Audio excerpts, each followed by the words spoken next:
Subscribe कीजिए techno gamers channel को और बेल आइकन को दबाइए latest technology and gaming videos को सबसे पहले देखने के लिए।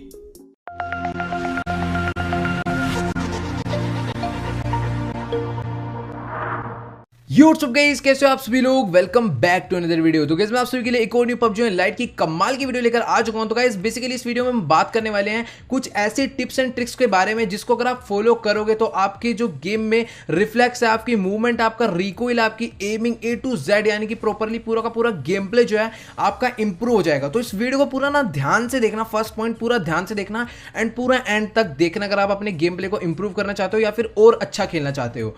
तो पॉइंट नंबर 1 हम सबसे पहले बात करने वाले अपने रिकॉइल कंट्रोल के बारे में। अब जिनको नहीं पता रिकॉइल कंट्रोल किसे कहते हैं, क्या होता है रिकॉइल, तो वो भी मैं बता देता हूं। तो गाइस रिकॉइल आपको पता होगा, जब भी हम किसी गन को फायर करते हैं तो जब हम उसे कंटिन्यूअसली फायर करते रहते हैं, जो उसका फायर होता रहता है, तो जो एम होता है हमारा ऊपर की तरफ जाते रहता है ना। मान लो आप किसी बंदे को मारना चाह रहे हो, गोली मारना शुरू करा पैर पे और लगते लगते चला गया उसके सिर पर, तो उसे कहते हैं रिकॉइल। तो मैं आपको दिखाता हूं, आपने इस टाइम पर ऑन करना है जायरोस्कोप सेंसर। जायरोस्कोप सेंसर बहुत सही चीज है। अभी आपको मजाक लग रहा होगा तो भी देखना मैं किस तरीके से रिकॉइल कंट्रोल करता हूं जायरोस्कोप सेंसर के थ्रू। तो आप मेरे हैंड कैम में ध्यान से देखना।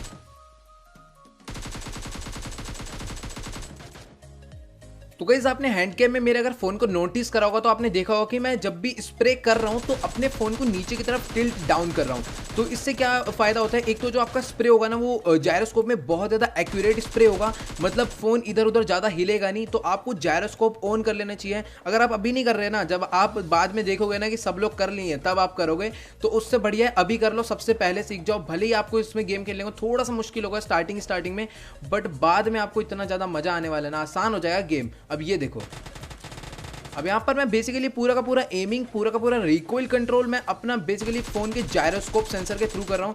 आप मेरे फोन को देख रहे होंगे तो मैं फोन को कभी राइट कर रहा हूँ, कभी लेफ्ट कर रहा हूँ, कभी डाउन कर रहा हूँ, कभी अप कर रहा हूँ। तो पूरी की पूरी एमिंग उसके कंट्रोल में चले। कोई ज़्यादा टाइम नहीं लगता गाइस। मैं अपने तरफ से बताऊँ तो मेरे को पूरा का पूरा जायरोस्कोप सीखने में लगे हैं 4 दिन, इससे ज़्यादा नहीं। 4 दिन में पूरा जायरोस्कोप सीख गया। और मैक्सिमम कोई भी बंदा उसे जायरोस्कोप सीखने में लगता है मिनिमम 1 हफ्ता, इससे ज़्यादा नहीं। 1 हफ्ते के अंदर अंदर वो पूरा का पूरा जायरोस्कोप सीख जाता है। पूरा 100% तो नहीं सीखता, लेकिन इतना हो जाता है कि अपना जैसा उसका पहले गेम प्ले होता है ना बिना जायरोस्कोप के, उससे तो बढ़िया ही हो जाता है गेम प्ले जायरोस्कोप ऑन करके 1 हफ्ते के अंदर। ठीक है, तो अभी मैं आपको दिखाता हूँ रिकॉइल किस तरीके से बेस्ट कंट्रोल कर सकते हैं जायरोस्कोप सेंसर में। तो भाई मैं आपको 3 डिफरेंस बताने वाला हूँ स्प्रे करते टाइम। तो जब भी आप किसी मतलब कहीं पर स्प्रे करते हो और खड़े होकर स्प्रे करते हो, चाहे आप जायरो वाले प्लेयर हो या फिर नॉन जायरो, तो देखो, तो आपने हमारा यहाँ पर स्प्रे देखा कि मतलब खड़े होकर थोड़ा बहुत रिकॉइल हो रहा है, बट इतना भी नहीं है, ठीक है, उतना एक्यूरेट नहीं है। अब वही चीज अगर आप क्राउच कर करते हो तो देखना क्या होगा। तो ये हो गया हमारा क्राउच एंड पीक पे एकदम खत्म रिकॉइल। अब अगर आप वहीं पर वही चीज लेट के करोगे तो यहाँ पर आप देख पा रहे हो कि रिकॉइल एकदम 0 है। मैं आपको बता दूं इतना मैं परफेक्ट नहीं कर पा रहा यहाँ पर पबजी मोबाइल लाइट में, क्योंकि पबजी मोबाइल लाइट का जायरोस्कोप थोड़ा सा कम है पबजी मोबाइल के हिसाब से। तो मेरा जो आदत है वो पबजी मोबाइल के हिसाब से, तो बट फिर भी मैं इसके अंदर कितना अच्छा इजीली रिकॉइल कंट्रोल कर ले रहा हूँ। तो आप भी, मैं अभी बता रहा हूँ, जायरोस्कोप ऑन कर लो भाई, बहुत ज़्यादा एडवांटेज है। Point number 2, reflex and movements. अब जिन लोग को नहीं पता कि एक सेटिंग ऐसी होती है जिसको आपने शायद कभी पहले नोटिस नहीं किया होगा, तो जब भी अपनी सेटिंग्स वाले ऑप्शन में जाओगे तो आपको नीचे एक सेटिंग मिलेगी पीक ऑप्शन। यहाँ पर आपको 2 मोड मिलेंगे, tap to lean and hold to lean. अब इसके अंदर क्या डिफरेंस होता है वो मैं आपको बताता हूँ। तो देखो अभी मेरा है टैप टू लीन पे। तो टैप टू लीन में क्या होगा, देखो मैंने पीक का बटन दबाया, स्कोप खुला हुआ है। अब बंद करूंगा तो ही बंद होगा, जब तक मैं उस पर दोबारा टैप नहीं करूंगा वो बंद नहीं होगा। ठीक है, तो अगर वहीं पर आप जाकर उसे होल्ड टू, 1 सेकेंड, ये आ गया, तो देखने मैं इसे कैसे मारूंगा। तो होल्ड टू लीन में क्या सिस्टम रहता है कि जितनी देर तक आप पीक के बटन को दबा के रखोगे, मेरे आप हैंड कैम में ध्यान से देखो, जब तक मैंने जैसे ही अंगूठा छोड़ा, अभी देखना, जैसे ही उठाऊंगा वैसे ही स्कोप बंद हो जाएगा। ये देखो, ये ऑटोमेटिकली ये बंद हो जाएगा। जैसे आप अपना थंब स्क्रीन से उठा लोगे वैसे ही अपने आप ही पीक का बटन बंद कर देगा। तो इससे हमारा काफी टाइम बचता है। अब मैं आपको बताता हूँ इससे हमारा मूवमेंट का क्या लेना देना। तो अभी आप मेरे गेम प्ले को ध्यान से देखना। अभी तो समझ लो कोई सामने से बंदा आ रहा है और आप उस बंदे को इस तरीके से मारोगे, मतलब हल्का हल्का पीक लेके मतलब कि होल्ड टू लीन पे करके हल्का हल्का पीक लेके मारोगे, तो सामने वाला बंदा भी डर जाएगा। भाई साहब मूवमेंट का 1-1 सेकंड के लिए अपना सर दिखाता है और गोली मार के गायब हो जाता है। तो ये होती है खतरनाक मूवमेंट के लिए। इससे आपका मूवमेंट जो है बहुत फर्क पड़ेगा। और जितने भी खतरनाक प्लेयर्स हैं, मतलब कि जो भी कॉम्पिटिटिव लेवल पर खेलते हैं, मैक्सिमम प्लेयर्स, ऐसा नहीं कह रहा हूँ कि सभी लोग टैप टू लीन पे खेलते हैं या फिर सभी लोग होल्ड टू लीन पे खेलते हैं, तो मैक्सिमम प्लेयर्स होल्ड टू लीन पे ही सेट करते हैं। हैं। बाकी तो यार पबजी मोबाइल में क्या होता है ना, होल्ड टू लीन नहीं होता, उसमें एक आता है मिक्स्ड मोड, वो मैं आपको भी ऐसे एक्सप्लेन नहीं कर सकता, शायद से वो जल्दी पबजी लाइट में भी ऐड हो जाएगा, और हो तो जाना चाहिए यार, क्योंकि कोई ज़्यादा बड़ी चीज़ नहीं है। तो अब हम नेक्स्ट पॉइंट पर बात कर लेते हैं, वो है हमारा क्लॉ डिफरेंस। ये बहुत बड़ी चीज़ है। तो गाइस आप में से भी बहुत सारे लोग होंगे जो 3 फिंगर क्लो 4 फिंगर क्लो खेलते होंगे। अब जिनको नहीं पता क्लो क्या होता है, तो गाइस आप मेरे बटन्स का सेटअप देख पा रहे हो, मतलब कि ऊपर की तरफ हो रखा है स्क्रीन में। तो मैं गेम को खेलने के लिए अपनी 4 फिंगर्स यूज़ करता हूँ, तो 2 मेरे थंब है और 2 मेरी फिंगर्स है, तो इसे कहते हैं क्लो सेटअप। तो क्लो सेटअप्स भी यार एक टाइप का नहीं होता, 2 टाइप के होते हैं क्लो सेटअप्स। एक होता है बेसिक क्लो सेटअप और एक होता है एडवांस क्लो सेटअप। तो मैं आपको सबसे पहले तो ये बता दूं अंतर क्या होता है दोनों में, क्लो वालों में और थंब वालों में क्या अंतर होता है। गाइस जो भी थंब प्लेयर्स होते हैं ना, उनका जो मूवमेंट है वो क्लो प्लेयर के मुकाबले उतना फास्ट नहीं होता, क्योंकि क्लो प्लेयर्स क्या होते हैं ना, उनके पास ज़्यादा फिंगर्स हैं और ज़्यादा बटन्स पूरे फैले हुए हैं, तो वो जल्दी जल्दी कोई भी क्राउच कर सकते हैं, प्रोन कर सकते हैं, जंप कर सकते हैं, फायर करते करते बहुत सारी एडवांटेजेस होती हैं। और वहीं पर एक थंब प्लेयर उतना कुछ नहीं कर सकता। तो एडवांस क्लो प्लेयर और नॉर्मल क्लो प्लेयर में अंतर बताता हूँ। तो मान लो अभी मैं एक नॉर्मल क्लो प्लेयर हूँ, तो अभी आप देखना कि मैं किस तरीके से मूवमेंट दिखाऊंगा। तो भाई अब भाई समझ लो कि ये देखो, ये है नॉर्मल क्लो प्लेयर जो, और थंब प्लेयर कैसे खेलते हैं। तो जो नॉर्मल क्लो प्लेयर होता है ना, वो कुछ इस तरीके से स्प्रे देता है, एंड यहाँ पर जो क्लो प्लेयर होता है वो क्राउच कर सकता है चलते थे, लेकिन उसका एम जो है सेट नहीं होगा।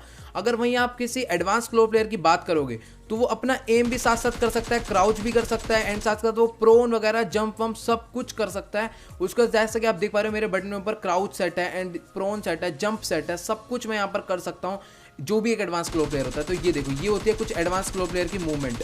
तो ये थंब प्लेयर की इतनी खास नहीं होती है इतनी खास नहीं होती, बट एक एडवांस क्लो प्लेयर की मूवमेंट बहुत ज़बरदस्त होती है। तो अगर आप चाहते हो अपनी मूवमेंट को अच्छा करना, तो आप एडवांस क्लो पर जा सकते हो, लेकिन एक बात याद रखना, क्लोज में हमेशा थंब प्लेयर की मूवमेंट नहीं, एमिंग क्लोज में सबसे अच्छी थंब प्लेयर की मूवमेंट होती है, जहां तक आज तक मैंने नोटिस करा, और सभी बड़े प्लेयरों का भी यही मानना है कि जितने भी थंब प्लेयर होते हैं उनका क्लोज बहुत ज़बरदस्त होता है, यानी क्लोज कॉम्बैट में उनसे भिड़ना काफ़ी मुश्किल है।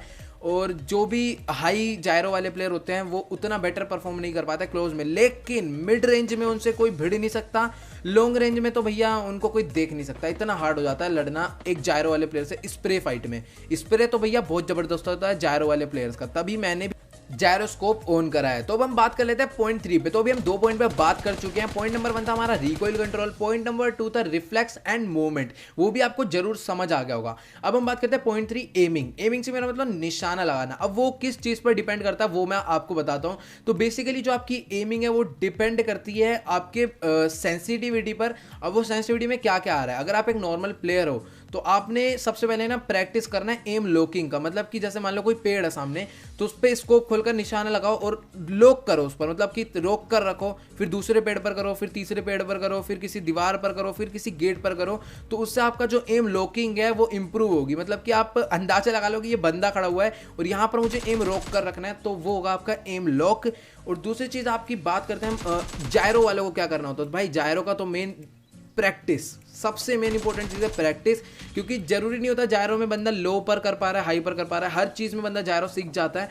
तो जायरो में कोई सेंसिटिविटी इतना मैटर नहीं करती है बट इतना ज़्यादा नहीं, क्योंकि अगर आप हाई पर खेलने लग जाओगे तो आपको हाई का आदत हो जाएगा, लो पर खेलने लग जाओगे आपको लो का आदत हो जाएगा। तो वो आपका मेन डिपेंड करता है। अब आप हाई पर खेल रहे हो और आपने दिक्कत आ रही है, आपने लो कर दिया, लो पे दिक्कत आ रही है, आपने मीडियम कर दिया, तो किसी पे नहीं सीख पाओगे। किसी एक चीज़ पे डटे रहना है, टिके रहना है, तो आप किसी एक चीज़ में परफेक्ट हो जाओगे। और जायरो वाले प्लेयर का भी जो एम होता है वो काफ़ी ज़्यादा परफेक्ट होता है, लेकिन उसे सिंगल फायर करने में थोड़ा दिक्कत आता है। तो एमिंग के लिए ज़्यादा कुछ नहीं कहना चाहूँगा मेन, क्योंकि एमिंग डिपेंड करता है आपकी सेंसिटिविटी पर और आपके जो मतलब जितने भी जायरोस्कोप सेंसिटिविटी। और जो बंदा भैया दोनों मिक्स कर खेल रहा है, जायरो भी यूज़ कर रहा है, मतलब मीडियम जायरो प्लेयर है, तो उसको तो भैया दोनों की ही सेंसिटिविटी ध्यान से रखनी पड़ेगी। और जो हाई जायरो प्लेयर है उनको सिर्फ जायरो की। तो उम्मीद करता हूँ कि आपको आज के वाला जो गेम प्ले वीडियो जरूर पसंद आएगा। अगर आपको वीडियो अच्छा लगा हो तो प्लीज़ यार इस वीडियो को जाकर लाइक जरूर कर देना।